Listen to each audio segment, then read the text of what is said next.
such an honor to have you tonight. My name is Gabrielle. I use she, her pronouns, and I'm the Arts Engagement Associate here at the Rep. Thank you so much for joining us at the intersection of queer and Latinx panel. We have one more panelist, but they'll be here soon, so we can go ahead and get started. If you just want to introduce who you are, what you do, and a moment in the show. Oh, there's Jay. Jay, we're just doing fashionably late, as always. Fashionable, of course. We're just doing introductions, your name, pronouns, what you do, and a moment in the show that really resonated with you. Perfect. Hi, I'm Aviona Rodriguez-Brown. I use she, they pronouns. I'm a writer, poet, and performing artist. And the moment that really resonated for me when Mom was yelling at her about, blaming her for Olga's death, because I'm not the same person that I once was as a younger version of myself. And I've definitely had that conversation with my mama about that person who's no longer me, and that she's dead, so. Hello, everybody. My name is Eileen Jimenez. I use she, they pronouns. I am Ñato, which is an indigenous group in the Michoacán, Guanajuato area of Mexico. I am an artist, a printmaker. I am a dean at a community college in Seattle, and then I also am a doctoral student. I'm like, what are all the things? And I think for me, it's the part where she finds out that her dad was an artist that really resonated with me. I think I've been thinking a lot about that, about the things that my family has had to give up when they came here to the U.S.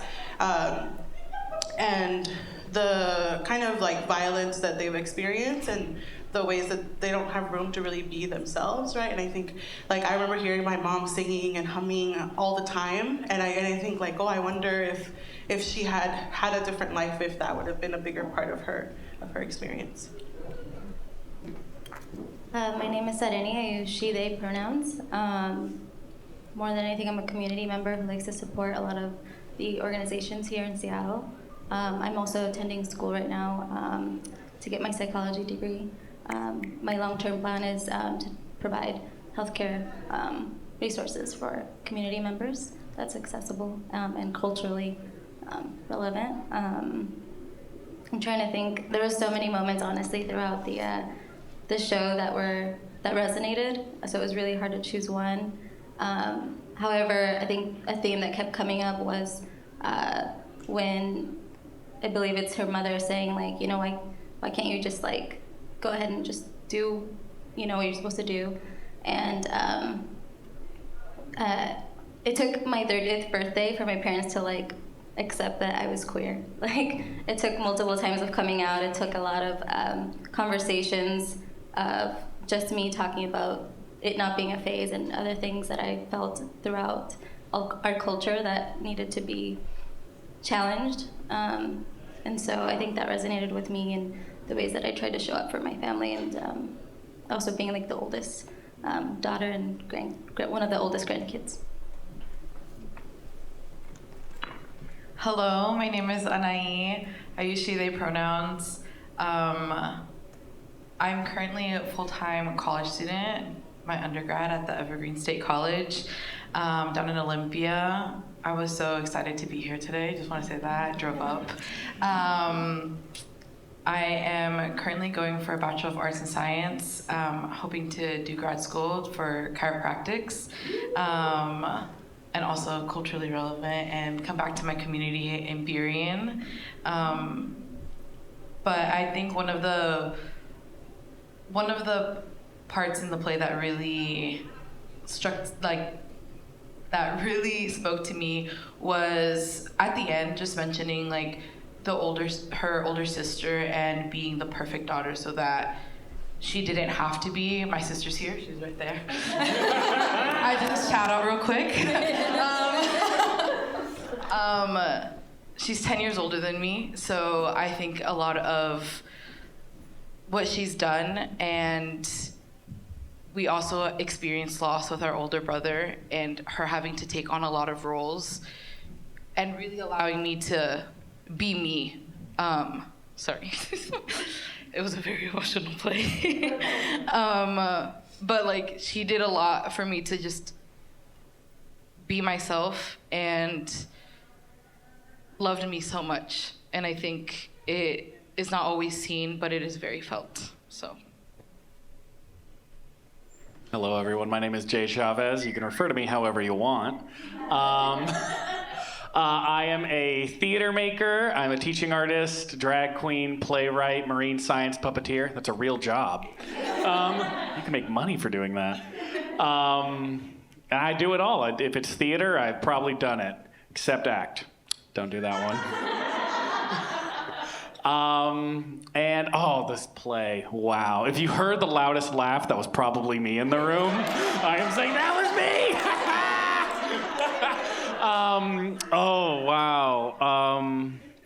I think the wanting to know about the entire concept of death really in this entire play was what resonated most, and wanting to like uncover the secrets of someone's death. My father passed away when I was 9, and it wasn't until within the last year I recently learned the secrets surrounding his death, and I was like having to sit there at the annual crab cookout being like, yes, we all know this information. I am not learning these secrets right now over this crab. Thanks, Mom. So it was just like the conversations around death really resonated with me. Yeah. Thank you all for those answers. And Jay, we'll start with you. The next question, since you have the microphone. How do your identities as Latinx and queer intersect with each other? I think I turned this off. I did. Now it's back on. Okay. I did turn it off. Can you say the question again? How do your identities as Latinx and queer intersect with each other? Ooh. So I do drag, and they intersect within my material as a drag artist, because I mean drag inherently is queer, and it's gender, and it's a whole lot of mess. Can I swear? Can I swear? Not.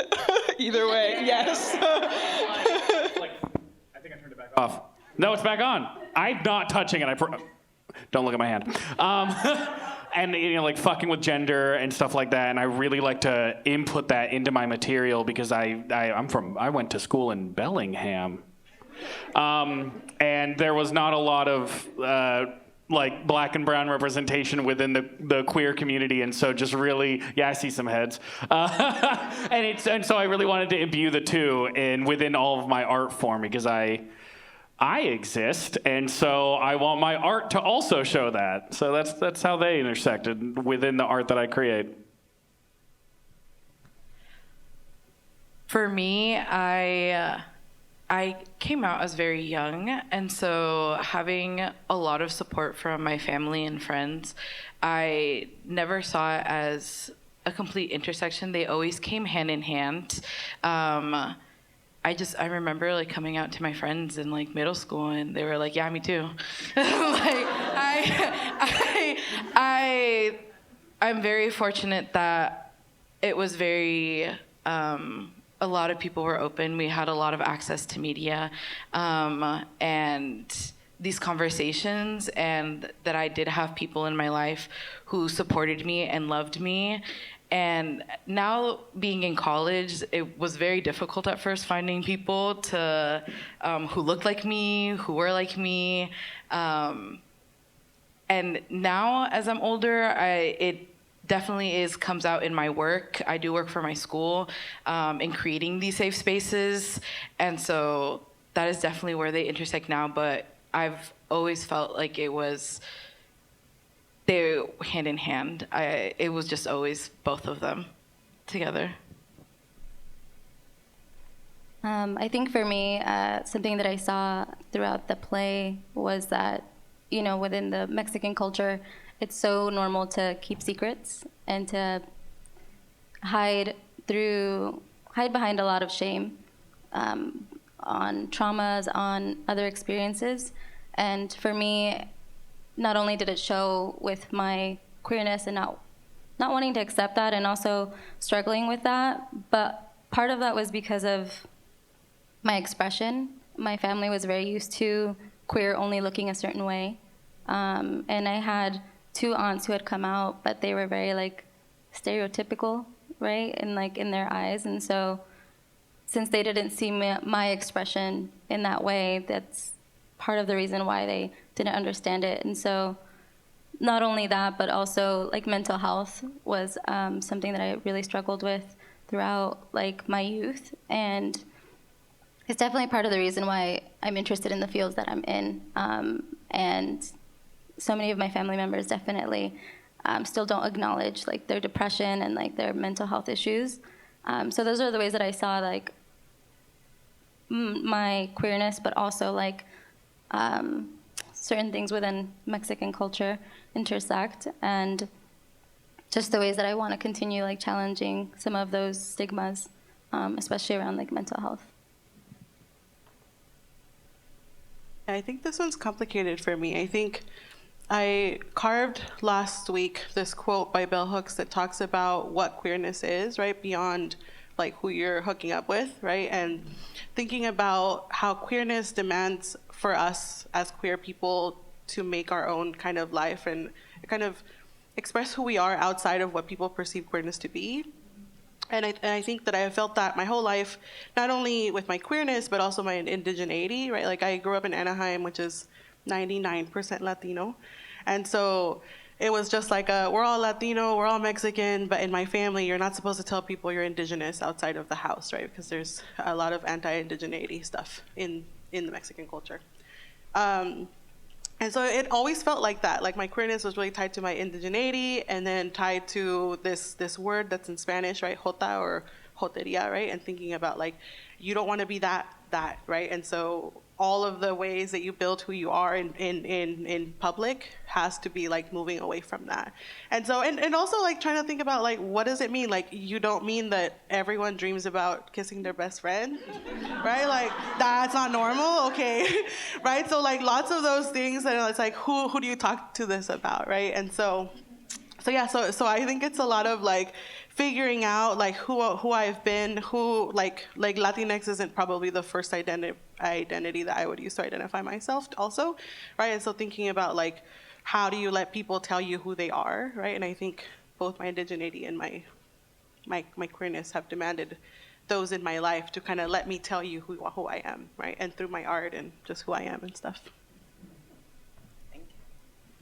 Demanding who I am, yes, that sums up a lot of what I was thinking, because being Afro-Mexicana and the first of my family to be, the first generation to be mixed in this way, I've always had to make this like statement that I am Latin enough. And so I do actually talk similarly in a lot of my work about things that we don't talk about. Mental health, drug addiction. I've been clean for 8 years. Thank you. Abuse, grew up in an abusive household, and so like having these conversations that no one wants to talk about. And then when I also was like, hey, I think I have a crush on her. And my mom similarly saying, no, that's just a phase. You just haven't met the right guy. And that being the continuous messaging that I was getting, and then just realizing that it was never the right guy because the guy wasn't the right guy. And so, yeah, just having to figure that out for myself, and similarly not having people to talk to about it. So a lot of my work and a lot of the spaces that I create or curate are for folks to be able to show up as their whole self, to explore who that is without limitations, without boundaries, without boxes. And then hopefully they walk away with a new understanding of themselves, the same way that I walk away, just having curated this space, like, man, I learned something new about myself too. Thanks, guys. Yeah, so. Thank you all so much for bearing so much of yourselves to us tonight. We really appreciate it. It's so beautiful to hear. And my next question is, we all know that the queer community especially, has faced a long history of trials and tribulations. And most recently, Oklahoma has recently announced a new anti-drag bill that defines drag as a male or female performer who adopts a flamboyant, feminine personality with glamorous or exaggerated costumes and makeup. So, getting to that story. I know, it could be a birthday clown under that definition. So how does storytelling and art combat these stigmas against the queer community? Theater is my first modality, and so pretty sure that they didn't let female-bodied folks on stage. So for, like, our history is that people have been always telling our stories without us. And so in the works that I intentionally work on, there are stories being told, and we are bending the rules and reimagining the world that we want to live in and retelling stories from this new perspective to include us in it, whether it was originally written that way or not. And maybe we don't want to do those stories anymore, so then we have to take the time to write our own stories, to actually produce our own work, to actually put it in houses that we're paying for, or put it on the street. And so really just making that happen, whether it's in teaching and being able to teach folks in universities and to share this ideology that we don't actually need the institutions need us, and making sure they know that we are the ones with the power. They don't have any power. They just happen to have the seats. And we don't actually need the seats, because that's what the streets are for. That's where it all started. I feel like for me, as I've been kind of navigating my art space and my identity space, it's really been less about the separation of identities, right? And it's not like this piece that I make, like, I'm not like, hey, I'm Eileen and I'm gay and this is my gay art. And then this is my, this is my native art and this is my Mexican art, and I think it really is about showing up as yourself, right? And and it's so interesting. And I feel like it's easier here in Seattle than it was in LA and in Anaheim just to show up as myself. Like, I remember when I was first coming out, it was like, I used to be so scared of like, oh, this is the person I'm dating, and I have to tell them that it's someone who uses she, her pronouns. And so here it just feels like, again, like I can show up as myself, this is my partner, this is my art, and it's all of those things. And I think by not labeling it as this is gay art, it kind of does a lot more, right? It does more than saying like, I don't know, like not talking about it like it's a bad thing, or not talking about it like it's I don't know. Like, I actually feel like my gayness is the least interesting thing about me in a lot of ways. And it's that thing, like I show up as myself and these are all the things, and there is so much more that I'm not gonna tell you that only my therapist knows, right? Like so much, yeah.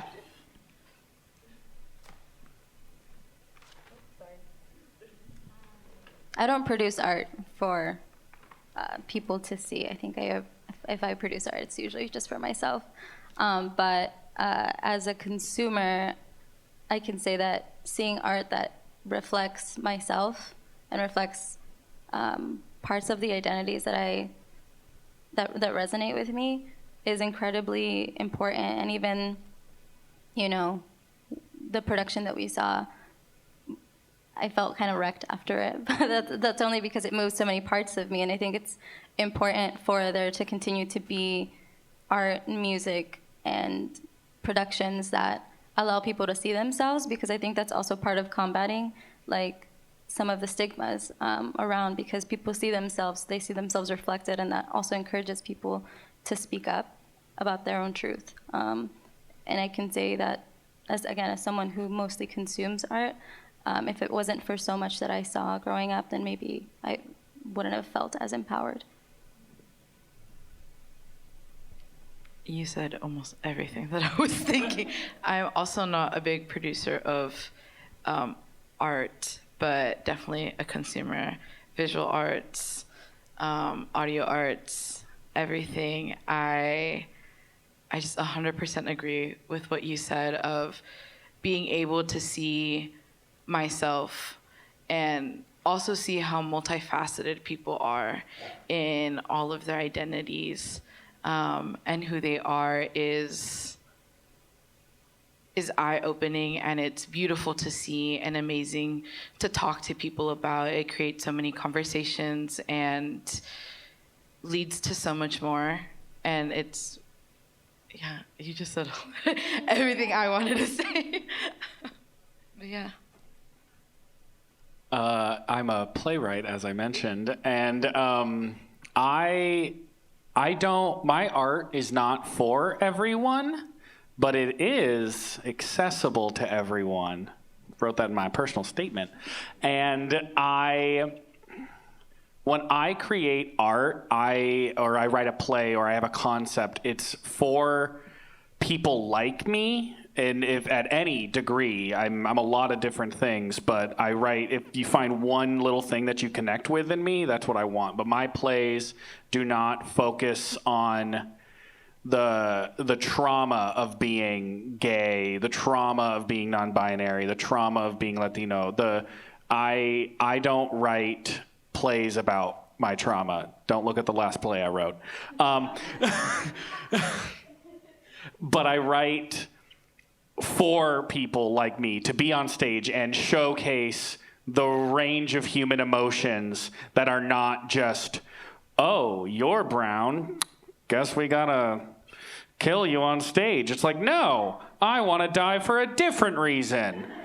Let me have my art. So when I write my art, it's not for white people. It's not for cis people, but they can watch it. They can laugh, I guess.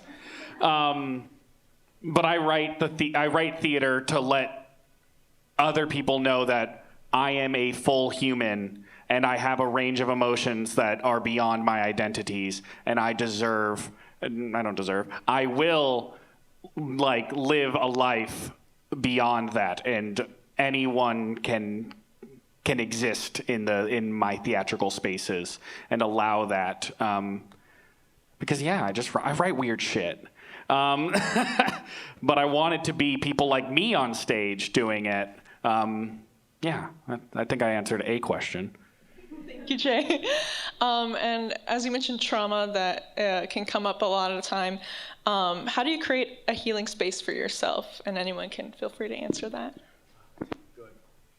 I promise. Oh, it's working again. That's a great question. I create a healing space by inviting my friends into my life, by letting them know what's going on with me in any capacity, and just being my authentic self. I've come to terms with this is exactly who I am, and really you can't feel indifferent about me. You either love me or hate me, and honestly, get in line. You got to pick one of the two.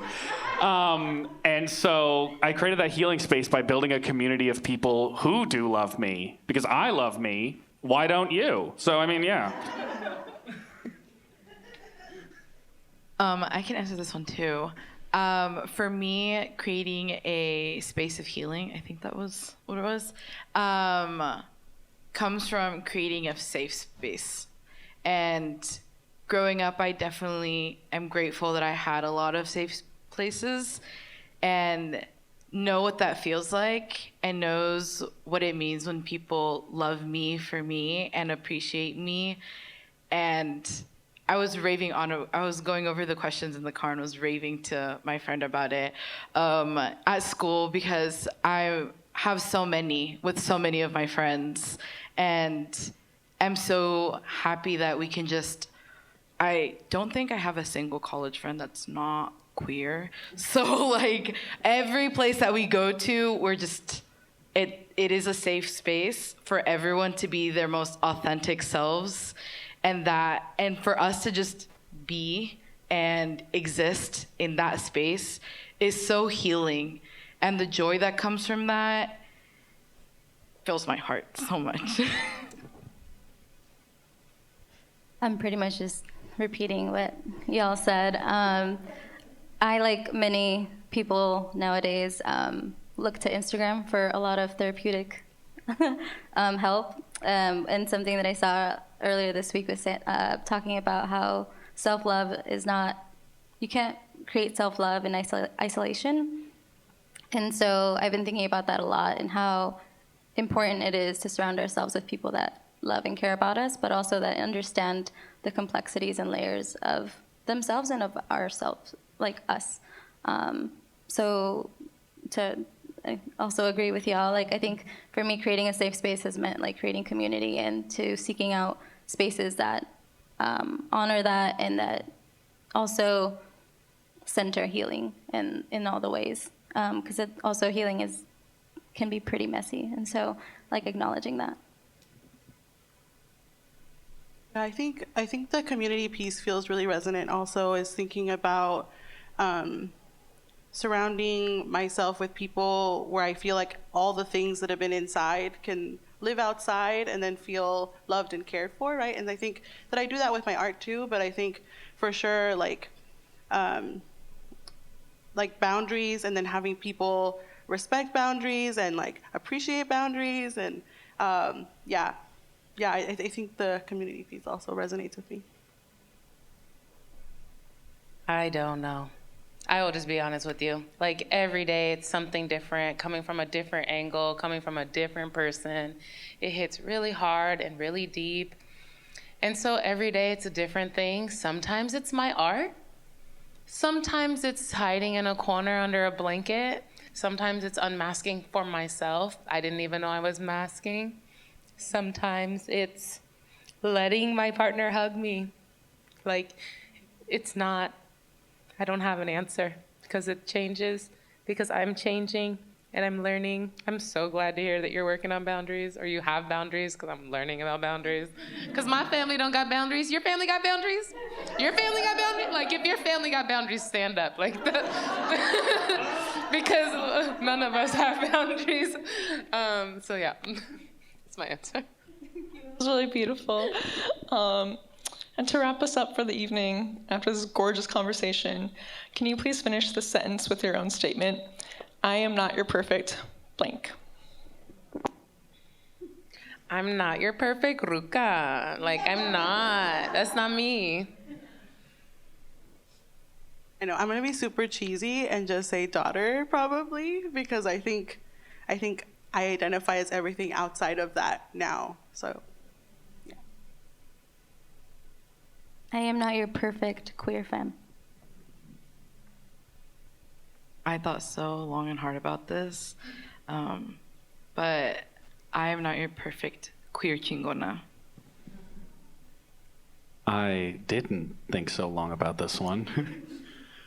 I am not your perfect. It's the end of the sentence. I ain't got no say nothing else. I'm not your perfect. Whatever you want to fill in, go for it. But that's how I feel. I'm not your perfect, really anything. Thank you all so much for being here tonight. Thank you all so much for taking the time and energy to be here. We greatly appreciate it. Thank you so much to these artists and community leaders.